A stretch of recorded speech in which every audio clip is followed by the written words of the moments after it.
ఉత్తరప్రదేశ్లోని ప్రయాగ్రాజ్లో కొనసాగుతున్న మహాకుంభమేళాకు నేడు చివరి రోజు. ప్రపంచంలోనే అతిపెద్ద మతపరమైన ఉత్సవం ఇది.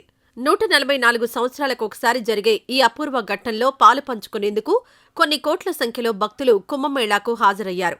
జనవరి 16న మొదలైన మహాకుంభమేళా మహాశివరాత్రి రోజున ముగియనుంది. చివరి రోజు కావడంతో పుణ్య స్నానాలను ఆచరించడానికి భక్తులు పోటెత్తుతున్నారు. ప్రయాగ్రాజ్లో పండుగ వాతావరణం నెలకొంది. మహాశివరాత్రి నాడు కుంభమేళాలో చేసే పుణ్యస్నానం ఎంతో ప్రత్యేకమైంది. దీన్ని అమృత స్నానంగా పరిగణిస్తారు.